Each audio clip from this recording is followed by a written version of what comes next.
Alô, irmãos e irmãs da Rádio Maria, uma boa noite para vocês. Está no ar o programa... Pode crer. Na Rádio Maria, 107,9.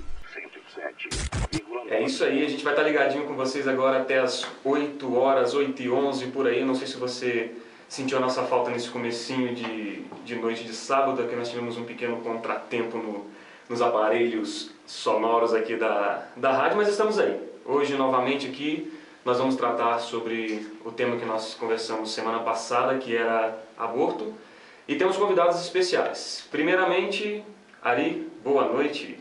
Boa noite. Boa noite aos ouvintes da Rádio Maria, de um modo especial aos paroquianos de Sobradinho, Paróquia Bom Jesus dos Migrantes. Eu queria mandar um grande abraço para minha prima Adriana e também para minha madrinha Andréia. Aí, então, estamos todos beijados e abraçados. E temos também aqui no nosso programa a ilustre presença do pessoal da comunidade Santos Inocentes, o Ari e a Lucimar. Boa noite, Ari. Boa noite, Lucimar. Boa noite. É isso daí, gente. Como nós estávamos falando semana passada, um tema extremamente polêmico que foi a aprovação da PLC 03/2013, a sanção da Dilma da lei que estão dizendo aí que aprova, não diretamente, né, mas virtualmente, o aborto. Ari, vamos dar uma relembrada no que foi isso na semana passada? Vamos sim. Semana passada a gente conversou sobre esse projeto de lei que se tornou a Lei 12.845 de 2013, e aí nós salientamos aqui na Rádio Maria alguns pontos desse projeto no qual abre precedente para que haja o aborto em inúmeros casos aqui no Brasil. E é importante salientar alguns tópicos porque a presidente encaminhou um projeto de lei à Câmara dos Deputados, o PL 60/22 de 2013, e aos ouvintes da Rádio Maria fica o convite para vocês poderem analisar esse PL, mas acima de tudo é importantíssimo analisar o PL 60/61 de 2013 dos deputados Eduardo Cunha, Salvador Zimbaldi e Hugo Leal. Por que eu estou salientando a respeito desse PL 60/61 de 2013? Porque nós vamos fazer um convite agora para que todos os ouvintes possam disseminar essa informação, já que é um PL que consegue, em termos, corrigir algumas arbitrariedades da Lei 12.845 de 2013. Então eu queria pontuar quais são elas e, acima de tudo, também convidar as pessoas a entrarem em contato no Disque Câmara para realmente manifestar a sua opinião cidadã no sentido da aprovação desse PL, o 60/61 de 2013, e não aquele que foi encaminhado pela presidente. Por quê? Esse PL que foi encaminhado por esses 3 deputados, ele possibilita justamente retirar o artigo 3º, os incisos 4 e 7º. Então, aquela questão que nós conversamos no último programa sobre a profilaxia da gravidez e também o fornecimento de informações às vítimas de violência sexual, ele retiraria porque nesses 2 incisos, nós podemos até conversar ao longo do programa a respeito disso, mas nesses 2 incisos abre claramente precedente para que o aborto seja legalizado no Brasil. E você que está em casa aí, então, se quiser participar, acesse aí o Facebook da Rádio Maria Brasil, temos o Twitter também, @podescreeroficial. Temos o 0800 que voltou a funcionar, então liga aí pra gente, dê a sua opinião, dê o seu testemunho sobre essa questão. É o 0800 601 8850 e participe. É aqui a Rádio Maria, uma voz católica em sua casa. Então, vamos começar com os nossos convidados de hoje, pessoal dos Santos Inocentes. Lucimar, Ari, sejam bem-vindos. Fale um pouquinho pra gente sobre o que é a comunidade Santos Inocentes, sobre o trabalho, o que vocês fazem, enfim, conte-nos a história de vocês. Bom, Paulo, nosso trabalho é um trabalho muito prático, né? Que nasceu dentro da igreja justamente para tentar amenizar essas arbitrariedades que acontecem, né, no nosso país, né? Relacionadas a essas leis, como essa lei que a nossa presidente, infelizmente, né, sancionou, né? Independente, né, dela sancionar ou não, dela aprovar ou não, nosso trabalho está aí, né? Ele tem que ser feito. é um trabalho que tem que ser feito, né? E nós nascemos dentro da igreja para dar esse grito, né? E para fazer alguma coisa na prática, na realidade, ao invés de só discutir, né?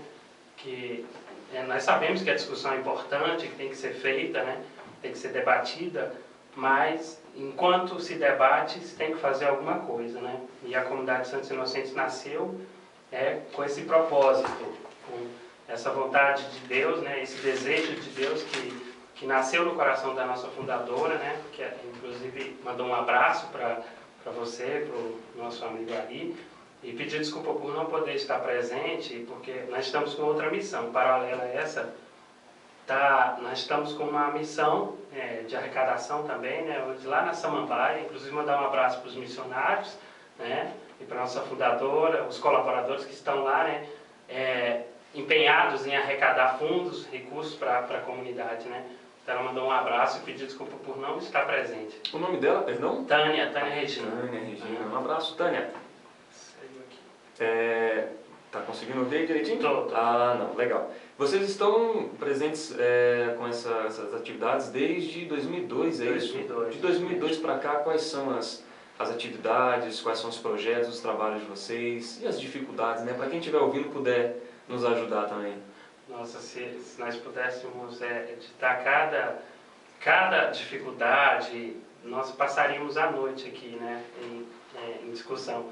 Mas, primeiramente, né, o projeto dos Santos Inocentes, o carisma dos Santos Inocentes, ele não é um carisma que se fechou ainda, né? É um carisma que está a cada dia se renovando, né? Com as moções que o Senhor dá para a nossa fundadora, né? Com relação à defesa da vida, né? Então, nosso projeto inicial é defesa da vida, nosso carisma é defesa da vida do nascituro, né? Mas abre-se um leque, né? Relacionado em volta desse trabalho, né? Então, trabalho com gestantes, né? Com Operação Resgate, que inclusive é um dos carros-chefes da nossa missão, né? Que é a Operação Resgate, que é feita em toda Brasília, em torno, né? Inclusive essa semana tivemos 2 resgates. Recebemos o tempo todo aí, né? Resgates inclusive de fora, para que a gente possa fazer alguma coisa, né? Então, nosso trabalho só vem aumentando, né? Principalmente, como eu falava no começo, independente da lei sendo aprovada ou não, ao contrário, né? Ele aumenta, né? Com essa lei que foi aprovada, infelizmente, né? Pela nossa presidente, ele aumenta a nossa responsabilidade mais ainda, né? De defender a vida daquele que o Estado, né? Quer garantir a morte, né? Então, só torna mais difícil, bem mais difícil o nosso trabalho. Mas nós somos guerreiros do Senhor e Ele nos unge e nos capacita para enfrentar qualquer que seja a dificuldade. Amém. Só para você que está ouvindo aí, da gente recordar essa lei que o Ari até falou no começo, da 12.845, de 1º de agosto de 2013, ela vai fazer se tornar obrigatória um manual de norma técnica que já existe desde 1999, mas ela não era obrigatória. E o que consistia ela? Ela dizia que a mulher que se dissesse que tinha sofrido alguma violência sexual ou que não tinha consentido com uma determinada relação e estivesse grávida, ela poderia sim praticar o chamado aborto. E o médico não poderia fazer nenhum questionamento. Só que eram só 64 hospitais que aderiam a isso.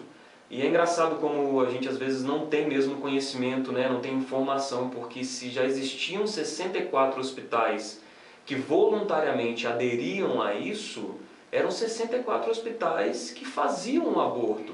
Então se briga tanto aí, hoje a gente porque está na mídia, está em voga, brigando que não pode, mas como a gente não tinha informação, já existiam locais que se faziam. Então isso é triste, porque agora vão ser mais de 60 mil hospitais que vão ser obrigados a seguir essa norma técnica e tem aquela questão da objeção de consciência, não é isso, Ari? É esse o termo mesmo? Isso. A objeção de consciência que o médico, ele não tem como falar que não vai praticar aquilo porque ele sabe que é morte. No caso, até pela questão profissional, ele poderia realmente, pela objeção de consciência, elencar que aquela prática na qual ele não concorda eticamente, pelo fato de conhecer a possibilidade do aborto, ele poderia alegar que ele não faria por uma objeção de consciência. E da forma como está escrito, isso impossibilita ao profissional de saúde realmente se posicionar. Então, a partir do momento que coloca como algo obrigatório, então abre precedente para que ou o médico seja retaliado, ou então o próprio hospital também possa ser retaliado. E um ponto também que a gente não abordou no último programa, que é importante lembrar, é em relação a essa questão do boletim de ocorrência.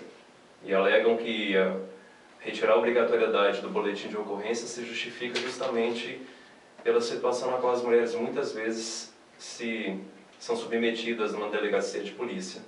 Mas, por outro lado, como nós comentávamos no último sábado, muitos alegam que a questão do uso, por exemplo, da pílula reduz a quantidade de aborto. E aí nós pontuávamos aqui no programa sobre a questão como você retira da estatística o aborto realizado pela pílula, evidentemente o número cai. Só que se você não contabiliza, será que realmente o número de abortos está caindo? E é importante a gente considerar que a partir do momento que a mulher deixa de registrar o boletim de ocorrência, isso é um fator que estimula o crime de estupro. Porque já que a polícia... É verdade, olha. Já que a polícia não terá estatística, já que as mulheres não registrarão, por meio dessa lei, naturalmente, a quantidade de estupro na estatística cairá. Mas na prática, será que cairá? E se a polícia não tem conhecimento, o estuprador ele permanece solto. E ele continua tendo a possibilidade de violentar outras mulheres, o que é um crime, e também possibilitar para que mais abortos ocorram. Então, assim, é aquela velha história. Se a gente realmente tenta encontrar soluções pensando simplesmente na mulher, a gente pode estar trabalhando para que essa mulher sofra mais violência. E isso não tem sido dito. Ou seja, vai acabar fazendo uma imagem do que realmente não é, porque a gente está se trabalhando com estatísticas. Não que elas sejam ruins, elas servem, óbvio, para as nossas metas, as metas do país, as metas da sociedade como um todo.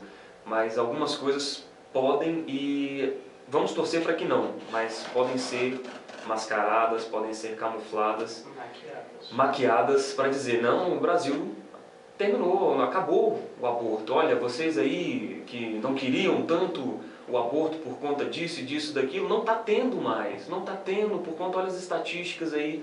E na realidade tem muitas mulheres, muitas crianças que estavam por vir a nascer e muitos, vamos tratar desse lado, delinquentes que estariam praticando esses estupros, enfim, fazendo forçando as mulheres a algo que não gostariam, soltos. Né? Então é algo a se pensar. E até também para situar os ouvintes hoje do programa Pode Crer, o nosso intuito ao convidar a comunidade de Santos Inocentes é porque quem advoga pela aprovação dessa lei, quem advogou e quem defende essa possibilidade em relação à violência sexual, de modo geral as pessoas colocam a situação do aborto nesse cenário na qual a mulher não teria uma outra opção. E para deixar também transparente para os ouvintes, temos 2 Aris hoje aqui participando do programa. É verdade. A França e o filho. Isso, temos 2 Aris participando. Então, assim, uma das questões que eu queria levantar para o Ari, da comunidade de Santos Inocentes, é justamente sobre essa questão da Operação Resgate. Eu acho que é importante o ouvinte da Rádio Maria entender claramente o que significa a Operação Resgate, para que as pessoas possam entender a importância daquele telefone que foi passado no último programa. Muitas vezes nós temos conhecimento de mulheres que desejam abortar e nós não sabemos objetivamente o que fazer. Então, por isso que a presença da comunidade hoje, dos Santos Inocentes aqui, é riquíssima. E aí eu queria lançar essa pergunta para o Ari, meu xará. O que é a Operação Resgate? Muito bem. A Operação Resgate ela é como diz a própria palavra, em toda a propriedade, é um resgate que é feito. Né? Através de denúncias anônimas, né? De denúncia de até dos próprios ouvintes desse programa, de outros meios de comunicação, que recolhem o nosso material de evangelização através das feiras, porque nós fazemos um trabalho amplo de divulgação da comunidade, da defesa da vida nas feiras públicas, na rodoviária também, em locais de grandes circulações, né? Também nos eventos religiosos da arquidiocese. Então nós estamos lá entregando o nosso panfletinho, o nosso folder, mostrando o nosso material de trabalho, que muitas vezes chocam as pessoas, né? E não é nada bonito de se ver, né? A realidade nua e crua do aborto.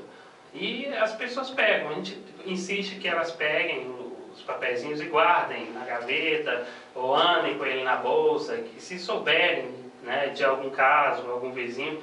Então, isso funciona assim como uma formiguinha, um trabalho que é lento, mas acontece. Quando menos se espera, acontece, né?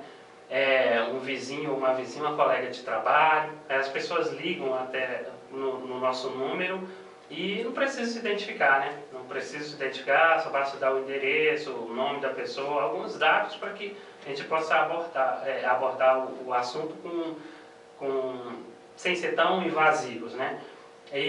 Então a gente vai até essa mulher, né? A gente faz o primeiro contato com ela e vai até ela para oferecer a nossa ajuda. Primeiramente a gente ouve, né? Ouve tudo que ela tem para falar, ela despeja a vida inteira de lamentações em cima, para que nós possamos ouvir. Nós nos colocamos como amigos, né, dessa pessoa e assumimos. A partir do momento que a gente chega até essas mulheres, nós assumimos com ela a gravidez integral dela. Ajuda psicológica, emocional, até financeira. E lembrando que nós não somos ricos, né? Não somos mesmo, nós vivemos da providência. Providência divina. Mas eu costumo até brincar com os missionários que vão fazer resgate, quando eu estou, também quando eu vou, é que nós, cada vez que se vai fazer um resgate, nós somos milionários, nós podemos tudo, sabe? Porque nós assumimos tudo. Tudo, exatamente tudo, para que nós perguntamos o que você está precisando, qual é o seu maior problema, qual é o seu principal objetivo, por quê? Então nós nos enchemos, não é uma riqueza material, uma riqueza espiritual que Deus nos dá, né? Naquele momento Ele nos unge para que a gente possa assumir, né, de fato essa gravidez. Então a Operação Resgate é uma situação muito delicada e nós temos os métodos próprios, né, de chegar até essas pessoas, essas mulheres, né, e conseguir, né, nem todas a gente consegue de primeira, né, o resgate, já assumir o compromisso dela pela vida, mas é um trabalho que leva às vezes algum tempo, dá um trabalhozinho, às vezes nós nos colocamos até em risco, inclusive tem um resgate que foi encaminhado até de São Paulo para nós, que inclusive a fundadora, ela foi até ameaçada, né? A integridade física dela foi ameaçada por conta da maneira como a gente entra na vida da pessoa, né? O desejo de salvar fala muito mais forte do que a questão de ser invasivo, de você respeitar o direito da pessoa querer ou não matar ou abortar. Entendeu? Nós entramos na vida dessa mulher. Esse daí, eu dei uma olhadinha no site, né, antes de vir conversar com vocês. Esse daí é o resgate de inocentes, ou é o resgate porta a porta, ou tem uma diferença nos dois? Eu dei uma olhadinha lá, né, tem alguma coisa referente, Lucimar? Existem várias formas de resgatar, né? Existe a forma que a gente é informado pelo telefone e vai diretamente até aquela mãe, né? Chega ali disposto a tudo que ela estiver precisando, a tudo que ela estiver necessitando naquele momento. A gente sai de casa na certeza de que aquela vida será salva. Esse é o nosso desejo quando a gente se dirige até uma mãe que está em risco de abortar, de matar o seu filho que está no seu ventre, que é uma vida independente, que não pertence a ela, que ela não tem direito sobre aquela vida, né? Então assim, nós chegamos até essa mãe e fazemos de tudo para que ela entenda o que é o aborto, né? Porque Até parece incrível o que eu vou dizer aqui agora, mas durante esses anos que nós trabalhamos, ainda hoje a gente encontra pessoas que não sabem, na realidade, o que é o aborto. Que quando vê as cenas, que quando vê o filme, o Grito Silencioso, é que ficam totalmente chocadas, apavoradas. Então, assim, é uma forma um pouco drástica a imagem, né? Mas é uma forma, é o material que a gente tem, é o trabalho que a gente faz. Então, esse é uma forma de resgate, o resgate pessoal, né? O porta a porta, o resgate porta a porta, é quando a gente é enviado em missão, né? Numa determinada quadra. Por enquanto, a gente tem feito lá na Samambaia, na região da nossa paróquia, da paróquia São José Operário, né? Nas quadras que pertencem à paróquia. Nós saímos toda a comunidade, de 2 em 2, em cada casa, abordamos as pessoas e fazemos o resgate porta a porta. Só que esse resgate, ele é mais direcionado assim, à informação, né? Acontece de quando a gente está fazendo porta a porta, ter um caso de aborto, muitas vezes. De encontrar pessoas que estão pensando em abortar. Então, é outra forma. Então, assim, resgatar sempre é sair e buscar salvar aquela vida. Não importa a forma, né? Não importa a forma. Dar o nosso melhor, o nosso, como disse o Ari, né? Dizer que a gente paga, que a gente faz. Se você está precisando de cesta básica, a gente dá. Se você está precisando de enxoval, a gente dá. Se você não tem onde morar, nós vamos providenciar. Porque nós cremos na providência divina. Porque nós saímos da nossa casa com esse amor que Deus plantou no nosso coração. Com essa vontade que essa vida seja salva, né? Então nós saímos não em nosso nome, nós saímos em nome de Jesus para salvar aquela vida, para resgatar aquela vida. Então isso é o resgate. Amém, que bom. Vamos fazer assim então, a gente vai para um pequeno intervalo agora, a gente vai ouvir a música O Profeta e quando a gente voltar, a gente fala um pouquinho sobre a casa, sobre se a mulher tiver... mas se eu não tenho condições de ter o filho, mas se eu colocar no mundo, o que vai ser de mim, o que vai ser assado? Vamos tratar isso mais específico? Okay. Então, para vocês que estão ouvindo aí, só para a gente tomar uma aguinha agora, a música O Profeta. Pode crer. Na Rádio Maria, 107. É isso daí, pessoal. Estamos de volta. Vocês ouviram aí qual que é o programa? É o programa Pode Crer na Rádio Maria. Ouviram essa música? Antes que te formasse no seio de tua mãe, eu já te conhecia. É forte essa música. Pessoal que está em casa aí, minha culpa, esqueci de apresentar os nossos amigos também que estão conosco aqui. Gustavo Campos e Vinícius, por favor, se apresentem aí, galera. É isso daí, eles falaram, o Vinícius deu uma palavrinha logo no começo do bloco aí. Desculpa aí, Vinícius, desculpa aí, Gustavo, de não ter falado com vocês aí. Vamos lá, então, voltando ao nosso assunto aqui, ao nosso tema aborto, para você que está ouvindo aí, se quiser participar, 0800 601 8850, o Facebook da Rádio Maria Brasil, o Twitter, @podescreeroficial, dá uma ligada, dá uma cutucada na gente aí, dá uma curtida, compartilhe.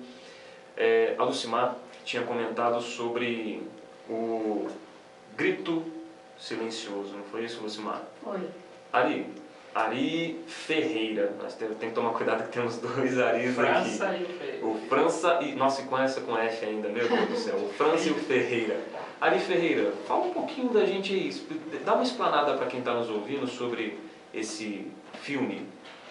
Bom, o filme Grito Silencioso, ele foi produzido na década de 70 e se tornou um dos grandes trunfos que nós temos para poder convencer quem pensa em abortar. Isso porque quem produziu o filme, infelizmente eu não vou lembrar agora o nome do médico, mas é só digitar no YouTube lá, Grito Silencioso, que vocês vão ter acesso a esse filme. E ele foi produzido por um médico norte-americano que já tinha realizado 5.000 abortos naquela época, e ele resolveu, ao fazer o ultrassom, enquanto ele estava fazendo o procedimento do aborto, gravar o ultrassom. Esse doutor, quando ele viu a gravação do ultrassom e viu o que ele fazia para proceder à realização do aborto, ele ficou aterrorizado. E a partir dessa experiência, tanto ele quanto a enfermeira que participaram da gravação desse vídeo começaram a advogar e trabalhar pela promoção da vida humana. É importante porque no último programa a gente falava sobre aborto por sucção. E aí nós até comentávamos algo que o Ari França também comentou hoje, como é absurdo, assim, como é brutal o que é feito com uma criança dentro do ventre materno. E esse filme Grito Silencioso mostra isso. Então, assim, para as pessoas que não gostam de cenas muito violentas, é preferível que não assista, mas por outro lado também a gente estimula que assista para que realmente a verdade venha à tona. A gente até comentava também a respeito dessa questão do projeto de lei, eu acho que é bom pontuar isso. No projeto de lei, que se tornou a lei 12845 de 2013, artigo 3º, inciso 7º, lá diz o seguinte: fornecimento de informações às vítimas sobre os direitos legais e sobre todos os serviços sanitários disponíveis. Eu só vou pontuar isso muito rápido, porque assim, normalmente dizem que as mulheres precisam ter plena informação, conhecimento do que elas podem ter acesso e o que elas podem fazer. Quem promove o aborto, se estiver me ouvindo, vai saber que isso é verdade. Esse direito de informação ele só existe enquanto é interessante para quem defende o aborto.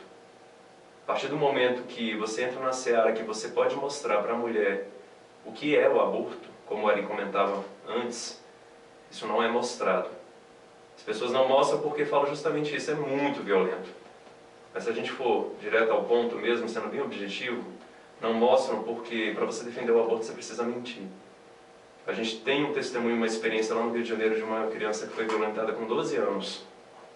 E um grupo lá do Rio, que é um grupo que trabalha também em parceria com o Movimento Pro Vida do Brasil, uma das meninas que foi conversar com essa menina de 12 anos, fazendo também uma operação resgate, ela comentou que quando foram fazer o ultrassom dela, a recomendação foi: feche os olhos e tampe os ouvidos, para que a menina não ouvisse o batimento cardíaco do filho. E porque se ela ouvisse, ela não teria coragem de fazer o aborto. Então tinha toda uma pressão em torno daquela criança de 12 anos para que ela abortasse. E não deram a alternativa para que ela refletisse seriamente se era isso que ela queria fazer ou não. Por quê? Não apresentam toda a verdade a respeito do crime que é o aborto. Então, assim, fica o convite para as pessoas entrarem no YouTube, assistir Grito Silencioso e ver o que aquele médico também viu, e depois disso, por que ele se tornou um pró-vida americano, a partir do momento que ele percebeu o que ele fez com 5.000 crianças que tinham possibilidade de ter nascido. E assim, vai ser simples desse jeito. Só você digitar aí no grande oráculo da internet, o Google, o Grito Silencioso. Você vai ter diversos vídeos sobre esse filme mesmo, né? E, bom, se pelo que eu peguei aqui não estiver equivocado, era o Dr. Nathanson.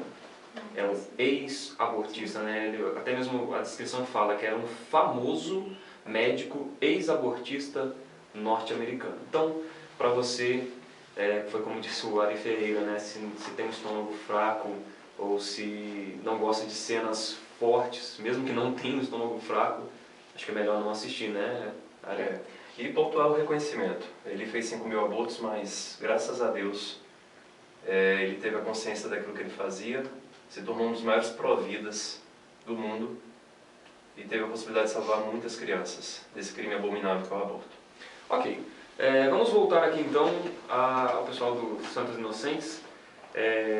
Quanto à questão da casa de vocês, a gente estava falando aqui antes da gente ir para o intervalo, vocês dão apoio psicológico, apoio financeiro, todo o apoio. Então vamos lá, se uma mulher vira para vocês e fala: eu vou fazer o aborto porque eu não tenho como trabalhar, eu não tenho como criar o meu filho, enfim, essas, vamos colocar, desculpas a priori, de momento, o que a casa tem para oferecer? Como é que é? Conta pra gente. Primeiro nós vamos dizer para ela: nós estamos aqui para te ajudar e podemos te ajudar, né? Desde que você decida pela vida, nós temos a casa de missão, que nós podemos acolher a sua criança depois que ela nascer. E se você não tiver onde ficar e nem condições para ficar, nós podemos acolher você também. Nós acolhemos você até que o seu bebê nasça. E você vai ter o período que você precisa ficar na casa após o nascimento do seu bebê. E depois que você tiver em condições e puder trabalhar, o seu bebê pode ficar conosco. Nós cuidaremos dele e vocês não pagam nada por isso. Quando você fala que se a mulher não tiver onde ficar, me passou na cabeça que acontece muito de, acho que a palavra é essa, deserdar, a família deserdar ela, chegar e falar assim, não quero vocês aqui, ou ela mesma acaba largando tudo porque, enfim, a questão de ter um filho e não ter sido programado, esse filho ter acontecido de uma maneira, nem que seja de forma violenta, mas aí ela tem um filho, tá grávida, ela sabe que ela está grávida e sabe que a família não vai aceitar. Geralmente os pais são muito tradicionais, acontece da pessoa sair de casa ou ser mandada embora por conta disso. E quando chega para vocês, vocês falam, olha, não se preocupe, a gente está aqui para ajudar vocês. Acontece dessa forma? Acontece. Acontece com uma frequência maior do que o que se pode imaginar. Acontece muito. Nossa. Infelizmente, geralmente, os pais, em primeiro lugar, são os primeiros, entre aspas, empecilhos, né? São os primeiros a não dar o apoio. Geralmente, com o tempo, essa situação se reverte. Volta-se atrás e acolhe. Acontece também, né? Quando não acontece assim, às vezes acontece que alguma pessoa da família, uma tia, um primo, alguém da família acolhe, né? Então, quando a pessoa tem o recurso, ela fica com a família, né? Nós já tivemos pessoa na nossa casa, só que essa mãe que ficou na casa, ela não era de Brasília, ela não tinha quase ninguém aqui. E quando ela ficou grávida, ela foi abandonada, né, pela pessoa que a engravidou, e ela não tinha para onde ir. E não podia mais ficar no trabalho, porque não queriam mais ela lá. Então ela foi acolhida na nossa casa de missão. Ela ficou conosco até que ela conseguiu que a família na Bahia aceitasse, e nós, Comunidade Santos Inocentes, conseguimos o recurso para que ela voltasse para a sua terra. Ou seja, né, tudo doação, tudo doação. Da providência divina. A creche lá, hoje ela está funcionando com capacidade total, como é que é? Até mesmo para quem está ouvindo, e tem que ser assim mesmo, gente, está ouvindo e está pensando em abortar, está pensando em fazer alguma coisa, fala assim, porque eu não tenho como dar uma assistência para o meu filho. Como é que está a creche hoje, ou até mesmo o que vocês conseguiriam fazer para que não tenha, para que a mulher não pense nesse aborto, tirar essa vida dessa criança? Paulo, essa questão que a Lucima falava aí, né? Essa questão, inclusive, que você abordou aí agora. Nós temos uma casa que, inclusive, o meu xará que conhece bem, né? É uma casinha simples, ela foi transformada, foi totalmente adaptada para essa realidade, né? Uma casa de um conjunto, né, que a gente transformou em berçário, porque lá funciona um berçário. Essa casa de missão, na verdade, funciona como um berçário. Nós não usamos, não gostamos e não usamos o termo creche, né? Apesar de acolhermos. Nossa capacidade lá é para 39 crianças. Não estamos com a capacidade total, né? Porque nós temos que dar sempre a prioridade para os resgates que chegam, né? Nós atendemos crianças da comunidade carente, das mães que nós assistimos, né? Com gravidez complicada, né? Que vem com intenção de aborto, então nós garantimos a vaga para ela, né? A nossa prioridade é essa. Inclusive as pessoas questionam, por que vocês não têm convênio? Nós não temos porque não há interesse do governo também, né? E também nós não temos aquele interesse por conta da casa ser limitada, e você sabe que a questão do... você ter um convênio, você tem que ceder todas as vagas para o governo. E nós não somos uma instituição, nós somos uma filantropia, somos uma instituição filantrópica também, uma associação, né? Mas somos uma comunidade religiosa e nós somos fiéis ao carisma, né? Então nós deixamos as vagas principais, né? Passam muitas crianças pela casa de situações difíceis, mas as vagas prioritárias, nós nunca lotamos a casa, até porque não, seria uma irresponsabilidade, né? E nunca lotamos por conta disso, para deixar sempre as vagas das crianças que serão resgatadas, porque é um compromisso que a gente assume com a mãe. Resgatamos, nós vamos dar condição para você dar os primeiros passos. Está aqui a vaga, você vai trabalhar, dar os primeiros passos, a sua criança vai ficar até quase 3 anos na casa. Para ela dar o primeiro... Aumentamos, inclusive, porque para que elas possam, porque a dificuldade é muito grande em se conseguir creche, principalmente berçário, né? E o Ari conhece bem a casa, ele sabe, né, Ari, que a casa é uma casa limitada, realmente ela não tem, nós não temos para onde crescer mais, né? Para cima, mas se nós fôssemos construir para cima, nós pararíamos o nosso trabalho, né, que já é limitado, e a demanda de recursos é muito cara. Então nós estamos com um projeto, assim que quitarmos a casa, né, que é financiada, a gente quer entrar numa licitação, comprar o terreno adequado, e aí sim, construir a casa grande, a creche, inclusive o abrigo. Trabalharemos com abrigo, onde nós ficaremos com crianças para serem encaminhadas para adoção. Nós já negamos muitos casos desses, porque não temos condições. Deixa eu ver se eu entendi direito então, se valeu aquilo que eu falei antes de você falar. Se a mulher, se vocês receberam um comunicado hoje de uma mulher que está com plena certeza que irá abortar, e chegar ao conhecimento de vocês, vocês vão entrar em contato com ela e vão garantir para ela que ela tem uma vaga lá na casa de missão para que ela não aborte, mesmo que, vamos supor, ela esteja no 2º mês de gravidez. Faltam ainda, se Deus quiser, os 7 próximos meses para ter uma gestação normal. Vocês fecham um compromisso com ela. Compromisso fechado e é garantido. Nossa, que lindo. Não tem outra palavra, não tem outra definição. Eu queria até complementar, o Ari comentava que eu conheço lá a casa, o trabalho deles em Samambaia. É uma comunidade que vive da providência. E eu acho que é bom pontuar isso porque o surgimento desse berçário foi a partir de um diálogo entre a fundadora da comunidade Santos Inocentes e uma mãe que questionou justamente isso. Beleza, eu não aborto, quando esse meu filho nascer, como eu faço para voltar a trabalhar? Quem vai ficar com ele? Eu acho essa história muito impactante porque mostra a docilidade de coração dessas pessoas, de mesmo sem condições nenhuma, de lutar pela vida daquela criança e também pela vida daquela mãe. E essa luta é uma luta pautada pela fé, porque se você realmente parte pela razão, se você coloca a ponta do lápis, faz uma conta pelo papel, você não faz o que eles fazem. Então, assim, para as pessoas que ouvem, fica o convite, entra no site da comunidade Santos Inocentes, visite a Casa Missão lá em Samambaia, conheça o trabalho da comunidade, se você puder fazer assim, uma gota, que é até aquela mensagem de Madre Teresa de Calcutá, uma gota no oceano faz muita diferença. Porque realmente você conseguir manter essas crianças lá no berçário, dando condições, porque eles realmente pautam muito o trabalho de um modo muito responsável. Então, assim, existe a fiscalização para saber se há condições nesse local para abrigar um berçário, e isso já exigiu muito da comunidade com relação a reformas, a reformulação do espaço, justamente para trazer segurança para essas crianças.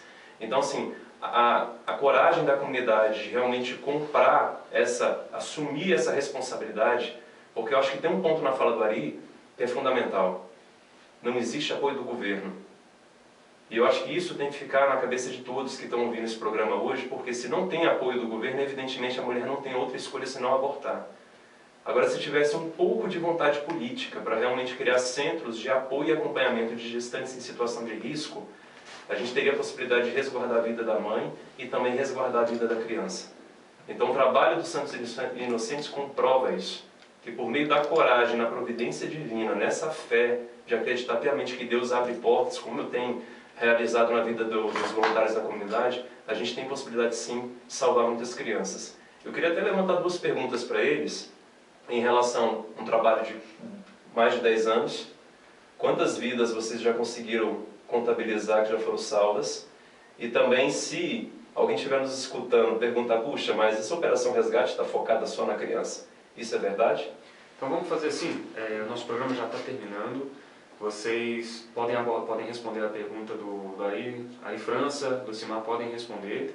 Se vocês quiserem falar mais alguma coisa, já jogo para o pessoal aí da rádio, porque infelizmente essa 1 horinha ela é rápida, ela é muito boa e muito rápida. Vamos lá, responda aí a pergunta. Quantas? Olha, essa pergunta é uma pergunta assim que quem pode contabilizar isso está no céu.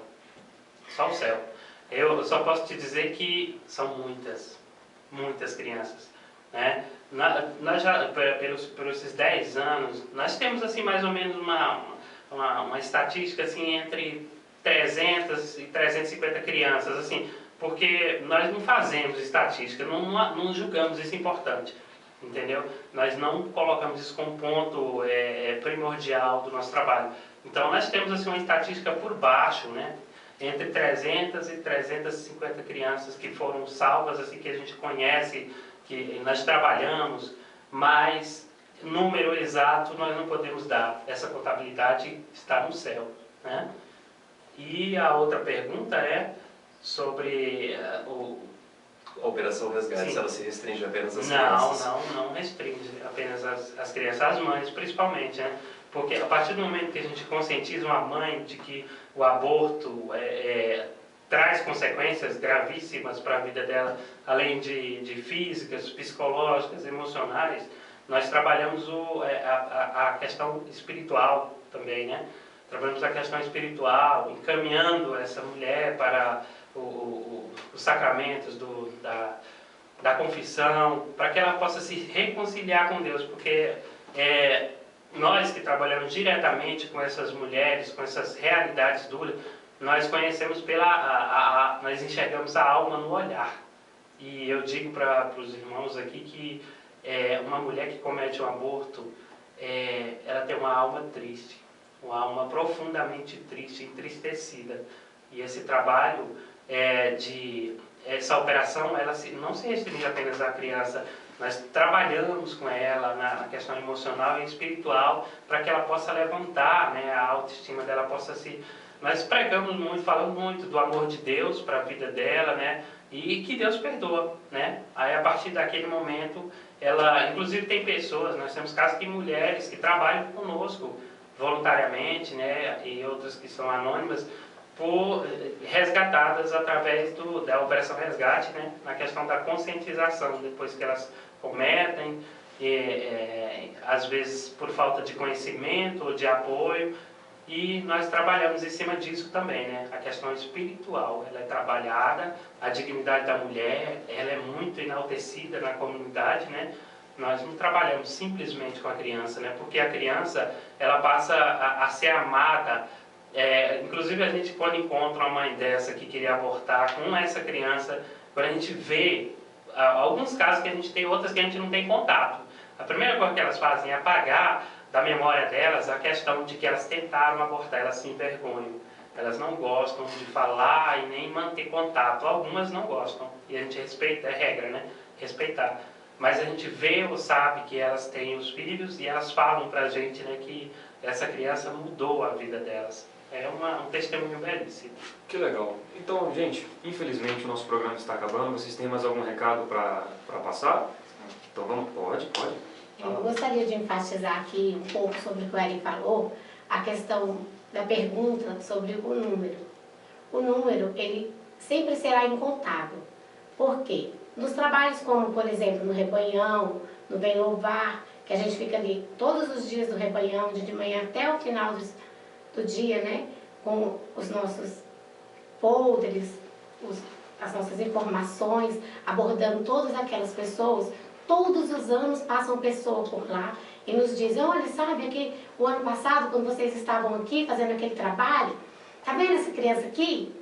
Ela foi salva do aborto. Então, assim, nós atingimos muitas pessoas. Direta e indiretamente. Direta e indiretamente, que nós não sabemos. Que legal. Então fica... Sim, pode falar. E também, assim, após o carnaval, sempre 2 meses após o carnaval, nós fazemos um trabalho de 1 semana ali na plataforma da rodoviária.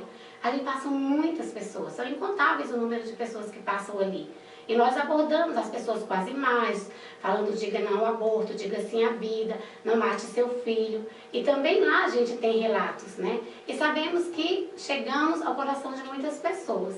Por isso eu digo, é incontável, nós nunca saberemos. Que legal. Então, para vocês que estão ouvindo aí, a gente vai jogar no Facebook aí as informações da Comunidade Santos Inocentes. Vamos colocar o site. Pelo site conseguem todas as informações para doação, para ligar, para passar informação, para pedir possivelmente um resgate. Então, você que está ouvindo aí, não deixe de olhar lá no Facebook, para a gente poder passar essas informações, ou então quando você tiver aí, se você não tiver o Facebook, acesso à internet, www.santosinocentes.com.br. Ari, meu caro, para a gente finalizar. Mais uma vez agradecer o convite desses 2 sábados, precisando de parcerias, estamos aí, o pessoal do Promotores da Vida está à disposição para poder ajudar. Todos aqueles que quiserem acessar o trabalho do Promotores da Vida, promotoresdavida.org.br, e também eu vou pedir a gentileza da gente colocar no Facebook também o telefone do Disque Câmara, do projeto de lei, para que as pessoas possam ligar e possam tentar converter essa lei que foi sancionada pela presidente Dilma em um projeto que não assegure a possibilidade do aborto. Obrigado, Paulo, mais uma vez. Valeu, obrigado, gente. Então a gente vai agora, para finalizar nosso programa, com um momento de reflexão com o nosso amigo Vinícius.